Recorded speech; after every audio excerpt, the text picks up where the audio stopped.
Now let's look at example number 2 that deals with the gravitational law. So let's begin.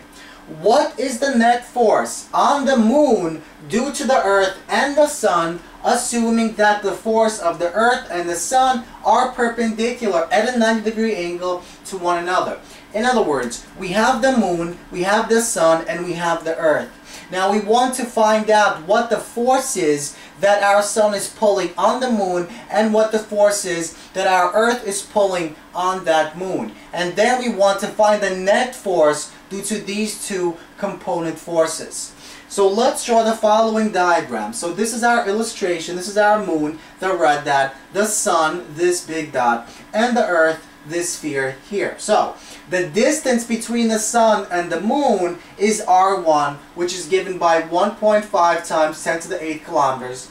The distance between the earth and the moon is r2, this distance here, which is 3.84 times 10 to the 5 kilometers. Now the mass of the earth, moon, and sun is given by these variables. So 5.98 times 10 to the 24 kilograms for the earth, 7.35 times 10 to the 22 kilograms for the moon, and 1.99 times 10 to the 30 kilograms for our sun. So our sun is by far the massive, followed by the earth, and followed by the moon.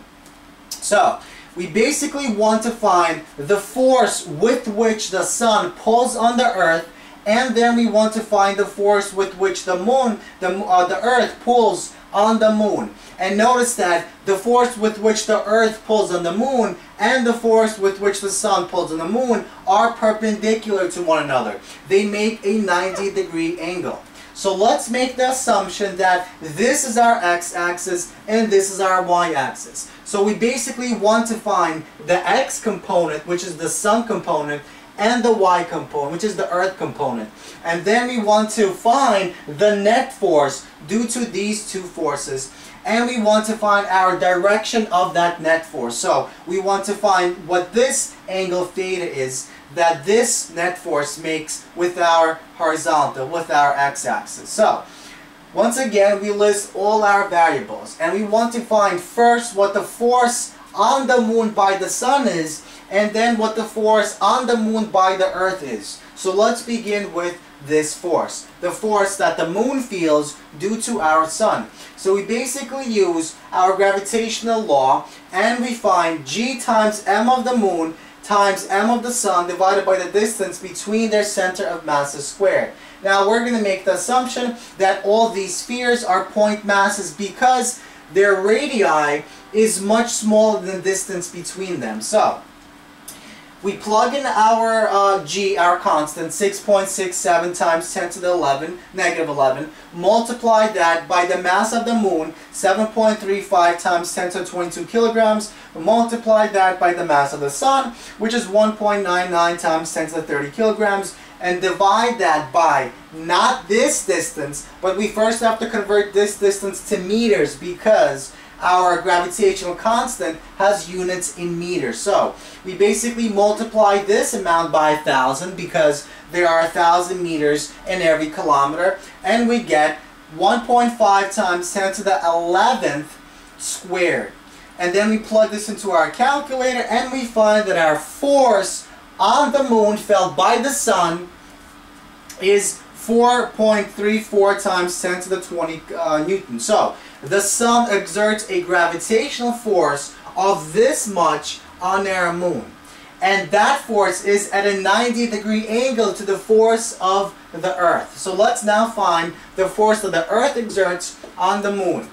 So once again, we use our gravitational law formula, but now instead of using the mass of the sun, we use the mass of the earth, and instead of using the distance between the sun and the moon, we now use the distance between the earth and the moon. So 6.67 times 10 to the negative 11 meters cubed divided by kilograms multiplied by seconds squared, multiplied by this by the mass of our moon, 7.35 times 10 to 22 kilograms, multiplied by the mass of the earth, which is 5.98 times 10 to 24 kilograms, divided by this distance in meters. So once again, we convert this to meters by multiplying kilometers by 1,000, and we get 3.84 times 10 to the 8th meters. And now we have to square this guy.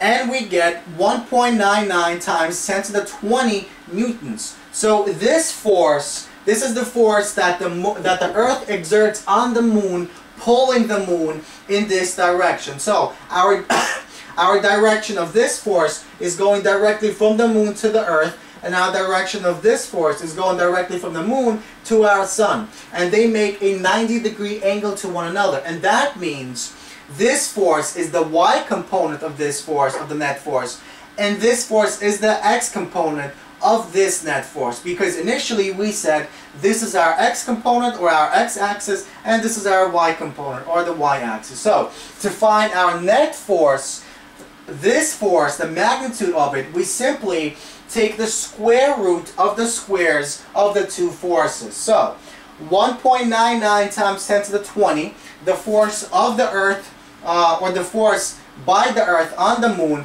square that, plus the square of 4.34 times 10 to the 20, the force that the sun creates on the moon, and then we take the square root of that, and we find our force, the magnitude of the force, to be 4.77 times 10 to the 20 newtons. So this is our magnitude. But what about direction? Because force has both magnitude as well as direction. So to find our angle, we simply use one of our trig functions, our tangent function. So tangent is simply opposite over adjacent. So it's this force, it's the force created by the Earth divided by the force created by the sun.